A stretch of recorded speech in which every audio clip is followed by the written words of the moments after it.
Assalamualaikum warahmatullahi wabarakatuh.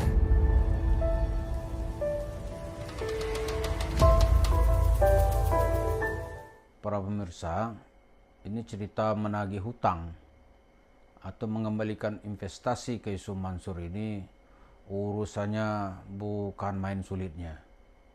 Kenapa? Karena diceritakan oleh Iqbal dalam interview dengan Darso Arif beberapa waktu lalu, karena kita berhadapan dengan seorang mafia yang sangat licik. Itu aja unsurnya.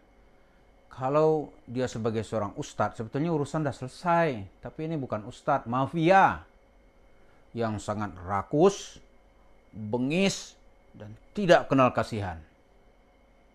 Jadi, sementara masyarakat yang menyerahkan uangnya itu posisinya berangkat dari orang yang percaya, ini ustadz, dia jujur, ini akan bisa membawa ceritanya seperti mengangkat ekonomi umat. Jadi orang nggak pakai alat-alat seperti tanda terima, mekanisme yang benar, cerita saham itu nggak dipelajari dengan baik. Gitu. Misalnya investasi, katakanlah ini urung saham gitu.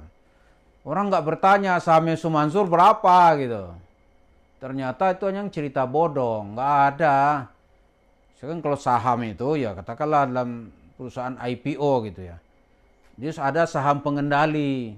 Sementara masyarakat yang ikut itu paling jumlahnya 15%, 20%. Ini enggak, Yusuf Mansur nggak ada cerita gitu. Dia raup duit masyarakat, duit orang itu menghilang sudah. Itu dia bikin nanti trap-trap gitu, jebakan-jebakan. Ya, misalnya dalam cerita cerita jemaah Masjid Darussalam di kota wisata Cibubur. Itu setelah dia kumpul ketemu berkali-kali, dia pakai benteng. Benteng pertama itu ya ada namanya koperasi. Ya, sedang dilaporkan oleh Pak Zaini, mau dilaporkan juga ke polisi gitu. Koperasi masjid situ. Yang kedua, itu kan dengar lu kan namanya Adriansah gitu. Adriansah yang punya PT. Nah, Yusuf Mansur di belakang layar. Jadi tuntutan tuh nggak mudah gitu. Nah, sekarang kalau memang dia punya jiwa ustadz, mesti dia ikut menyelesaikan. Gimana ini gitu. Tapi memang karena yang dihadapi seperti cerita ini mafia, justru ini dia gunakan sarana kelemahan orang ini dijadikan sebagai wahana untuk meraup duit sebanyak-banyaknya. Tapi kemudian itu di Thayyibah TV ada interview ya. Saya kan pernah berteori beberapa lalu tuh bagaimana cara menagih hutang ke Yusuf Mansur. Dulu kan saya ceritakan 5. Sebagian cerita saya itu dibenarkan oleh Pak Firdaus atau Bang Daus. Ya, di kebenaran teori yang saya kemukakan itu dibenarkan oleh Bang Daus. Karena ini orang, dia nggak ada rasa belas kasihannya. Nggak ada rasa belas kasihan, ini orang udah menderita, para TKW-TKW hidupnya susah, nggak ada dia kasihan sedikit pun gitu. Maka kemudian Bang Daus ini menggunakan jasa ya, atau dia dipergunakan oleh masyarakat yang butuh jasanya, itu mengejar Yusuf Mansur sampai ke rumahnya. Setelah dia terdesak, baru dia bayar. Misalnya nyawanya terancam gitu, bayar dia. Kan lu saya pernah berteori itu berdasarkan fakta-fakta. Misalnya makai teorinya Ahmad Sumargono, almarhum. Yusuf Mansur cepat ngembaliin. Ya kan? Yang kedua, teori wartawan yang nagih hutang gitu. Cabut dia pakai golok ke rumah Yusuf Mansur gitu. Takut. Yang ketiga, jasa Bang Daus ini dalam bahasa keren lah itu ya, ini pakai debt collector lah gitu. Jadi jemaah kota wisata di Masjid Darussalam Cibubur ya pakai aja cara begini. Minta kawan-kawannya Bang Daus ini. Kalau dia sudah nggak sanggup, anak buahnya. Siapa kira-kira yang sanggup gitu. Itu kita bayar. bayar gitu. Ya nanti disepakatilah, daripada uang nggak kembali, kalau menurut cerita-cerita Daus itu, nggak akan dikembalikan. Nggak akan.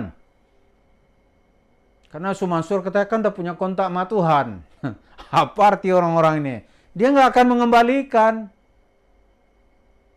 Jadi cara yang bisa mengembalikan, kalau dia tuh ditekan habis.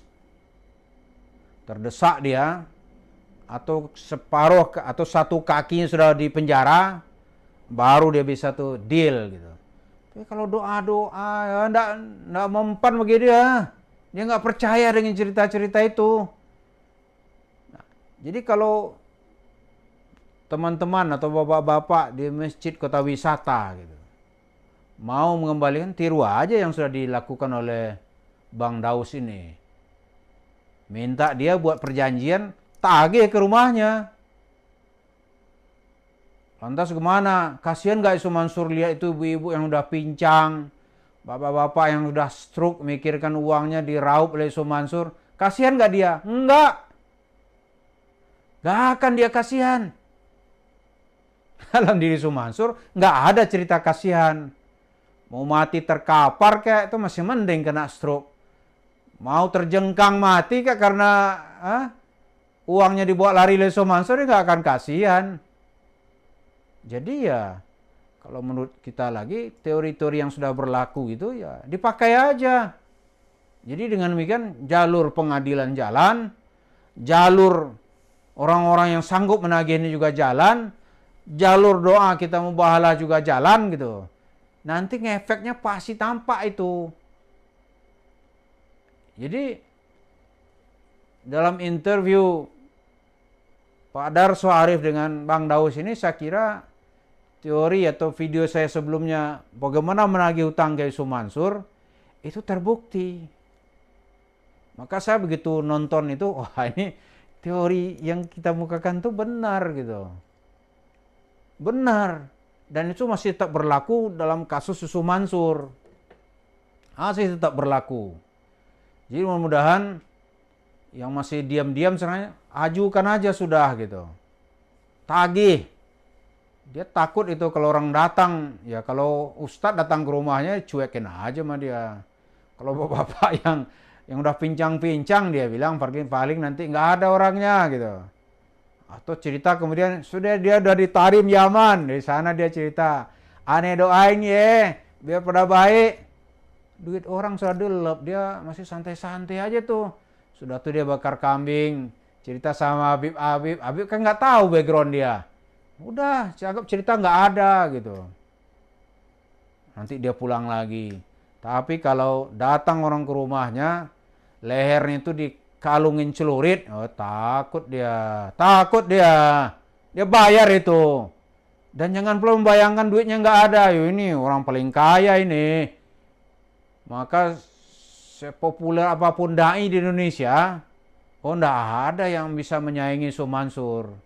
Apalagi kami yang di Romongso Channel ini. Enak aja dia ngenyek-ngenyek. Siapa dia? Dia apa? Ya memang sini nggak ada apa-apa. Maka tiap mau dilaporkan ke polisi bilang siapa dia? Nggak ada apa-apanya itu. Ya nggak apa-apa. Tapi kalau jemaah ini mau uang serius kembali, ya begitu caranya. Daus ini sudah membuktikan gitu. Yang sudah membuktikan lain juga ada. Wartawan bisa membuktikan gitu. Ahmad Sumargono sudah membuktikan. Ya begitu caranya. Kalau oleh pengadilan, kita perlu saksi ini, perlu dakta ini, perlu ini. Waduh, lama sekali gitu. Jadi saya bukan mau memprovokasi, tapi ini cerita interview Darso Arif dengan Bang Daus itu membenarkan teori yang sebelumnya telah saya kemukakan bagaimana cara menagih utang kepada Yusuf Mansur. Mudah-mudahan kita update ini cerita terus. Semua kita semoga bersemangat untuk mengembalikan hak-haknya. Karena menuntut hak itu hukumnya wajib di dalam keyakinan kita sebagai umat Islam. Terima kasih. Wassalamualaikum warahmatullahi wabarakatuh.